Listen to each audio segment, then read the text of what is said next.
ganito kasi yan. Alam mo, lahat ng tao, live-in kami naman ni Rico, di ba? So, ang nangyari was November 2001. Sa Ad Congress siya, pag-uwi niya, end of November, may nalaman ako. And naghiwalay kami. Pero we were still staying under the same roof. And ang usapan is January, move out. He was really sorry and he was asking pa na ayaw pa niya umalis. So, we're doing Got to Believe no time na yon. So, parang sabi ko, sige, let's be professional, let's work. Pero hindi na tayo magkakabalikan. Kasi, hindi na ako magiging yung Claudine na gusto mo. Na Claudine na minahal mo. Bakit tinuldukan mo? Samantala nag-e-effort yung isa.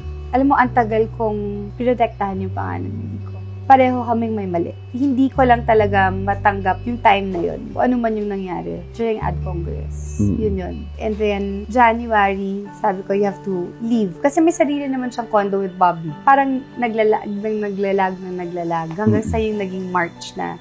Kasi sabi ko, wala nang balikan to. Yun na. Let's remain friends. Kasi, pag nakipag-break ka naman, hindi, ibig sabihin, hindi mo na mahal yung tao eh. 'Di ba? Ang tagal, mag-move on ka, may process yan, 'di ba? So, nung nangyari yung anniversary namin ng March 4, yun na yun, yung sinabi ko, may usapan tayo. Hindi na talaga pwede. March 4 yun, umabot ng March 5, yung away namin. Pero hindi totoo na sinaktan ako ni Rico o naging violent siya, or ano, yun ang gusto ko iklaro. Never. Tuloy. Hindi naman siya perfect, hindi ako perfect. Nagsigawan kami, pero hindi umabot sa nananakit, hindi siya ganyan. So, that really hurt me so much nung sinabi ng tao na, actually, kay Tito Ricky Lo lumabas yun. Kinausap namin ng mga kapatid ko na, tanggalin mo yun kasi hindi totoo yan. Gentleman yung si Rico, sobra. And March 6 ang birthday ni Gretchen. March 8 ginawa yung party. Ngayon, ang nangyari is, March 8 was the victory party of Got to Believe. Sabi ni ate ko, please come naman. Kahit napagod na ako, pumunta ako sa birthday na ate ko. Pero pinauwi ko na yung driver at saka yung PA ko para makapagpahinga. Si Kuya Dennis at si Marjorie na maghahatid sa akin. Lasing na lasing si Kuya Dennis, hindi niya ako nahatid. Andun si Raymart. Andun din si Joey Marquez. So, ang ending, si Joey Marquez maghahatid sa akin o si Raymart. Para niya kasi Joey Marquez. Si Raymart Quezon City. Si Raymart ang naghatid sa akin with Daniela. So, may bit-bit akong mga bagay niyan. Siya ang kumarga kay Danny. Dinala sa unit ko. Ngayon, naghahanap siya ng condominium. Tapos, nakita niya yung condo ko. Naaliw siya kasi 2 floors. So, sabi niya, meron ba binibenta? Sabi ko, may sacrificial sale dito sa LPL. Yung mga pasalo. Yes, oo. So, the next day, sabi niya, pwede ko bang puntahan? The next day, 9 yun. Pinuntahan niya ako. 10 birthday ni Julia. Sa party ulit ni Julia. Hanggang sa everyday magkasama na kami. Pero, grupo kami. Bago pa lang yung Eastwood nun. Joey Marquez, marami kami. To the point na ako na-chismis with Joey Marquez. Matangkad si Joey Marquez, maliit si Raymart. So, pag naglakad kami, kami si Joey Marquez muna yung makikita mo. Diba? So, hindi siya naniligaw or anything. Pero parang gano'n na rin yun, diba? Parang nagpaparamdam or whatever. 6 naniligaw sa akin during that time na kami ni Rico. Hindi alam ng mga manliligaw na kayo pa ni Rico. Ala? Pero hindi ko talaga pinapansin. Pagpadala silang flowers, pala. Medyo actually nakakabastos on Rico's part. And sa akin, nabastosan ako for Rico's sake. So, everyday magkasama kami. Tapos nag-work ako. Magpapadala si Raymart ng food. Ganyan. Tapos, syempre, gusto ko rin pakita kay Rico na totoo na talaga to. Ito, tignan mo, mag-a-accept na ako ng mga manliligaw. Parang ganon. Kasi syempre, diba, hurt ako eh. Gusto ko pakita sa kanya, mag-move on na ako talaga. Ang last usapan namin was March 17, and then 24, and then the night na yun yung pinaka-nagsisisihan ko. The night na March 29, na madaling araw. Tumatawag siya. I had 2 phones. Dati Nokia yon at Ericsson. Ang Ericsson meron pang-block. So, blinak ko yung number niya. So, parang sinabi nung sister niya, yung last call niya was sa sister niya at sa akin. Na hindi mo nasagot? 7 phone calls yun. Na hindi ko talaga missed calls. Intentionally, hindi mo sinagot. Intentionally blinak. So, kung sana sinagot mo, hindi nangyari yun. Yun ang feeling mo, kasalanan mo. Alam mo ngayon, naisip ko, baka yun yung pinakamalaking karma ko. Na hindi mo sinagot yung mga calls ni Rico. Yeah. And totoo, nandun si Raymart. Klaklaruhin ko. In all fairness kay Raymart. Nandun si Raymart saan? Sa Subic rin. Nasa Dos Palmas si Rico. Matagal nang binili yung mga tickets. Dapat kasama ako. Hindi ako pumunta. I spent time with my family in Subic. Nandun si Raymart? Yeah. Usually naman, Odge, kapag ka Holy Week, kung wala ka sa Baguio, sa Boracay, nasa Subic, ganyan, nagkataon merong golf tournament si Congressman Boji D, na isa sa mga super close friends ni Raymart. Isa sa mga nagkasal sa amin ni Raymart, sa Isabela. So, yun ang pinunta niya talaga doon. At the same time, andun na rin naman ako. Parang nangliligaw na rin ng konti. Kasi tahimik siya, so hindi ko alam Kasi Rico nga, hindi ko alam na naging boyfriend ko until sinabi ko, you have to ask me. 'Di ba? Na pwede ba kita maging girlfriend, ganyan. So, totoo. Totoo, nag-dinner kami with my family, with Raymart. Because actually, ang Santiago's and ang Barretos, very close. Kami lang ni Raymart ang hindi close. Kami lang yung hindi nag-uusap at nagpapansinan sa party. Yun. So, totoo yun. Pero para lumande or to spend time with Raymart in a romantic way, no. Hindi yun. Alam ng Diyos yun. Okay. So, nung namatay si Rico, Nandun si Raymart. nandun si Raymart sa Subic, kung Yes. saan nandun ka, tsaka yung family mo. Yes. Actually, nung break yung news, nandun yun si Raymart. Nung dad ko. And it was the first time na nakita ko umiyak ang tatay ko.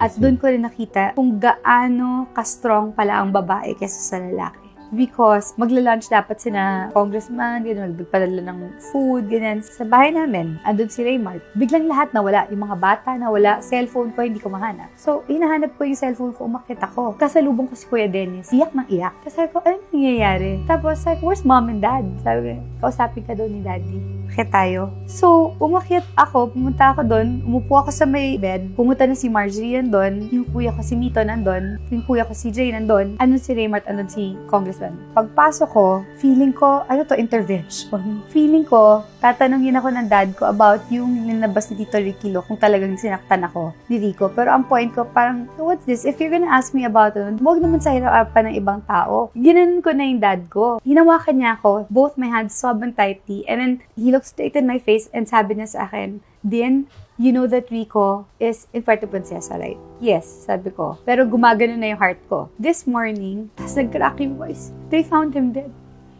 Hindi pa niya natapos yung found him dead. Alam ko na. Nakutuban mo na.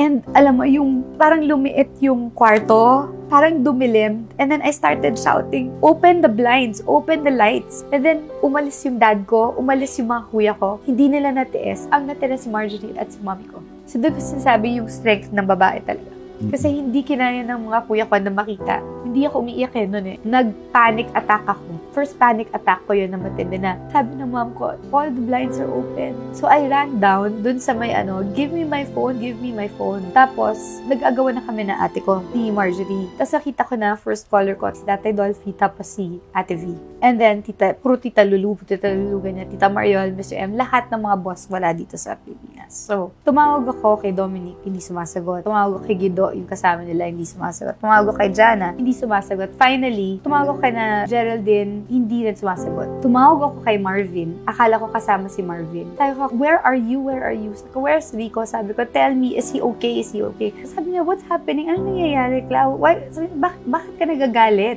Ba't ka sumisigaw? Ganyan. Sabi ko, is it true? Sabi ko, is it true? Just tell me. Sabihin mo na sa akin, Marvin. Sabi ko. Sabi niya, ano ang sasabihin ko sa'yo? Nasaan ka? Sabi ko. Nasaan si Rico? Sabi ko, ganon. Ano sinasabi ng patay na? Ano? Patay na si Rico? Nagsisigaw naman si Marvin. So, binaba ko na nare-realize ko, hindi pala kasama si Marvin. Finally, tumawag na si Dominic sa akin. Sabi ko, where are you? At the hospital. So, may hope akong konti. Can I talk to the doctors, please? Clau, wala na.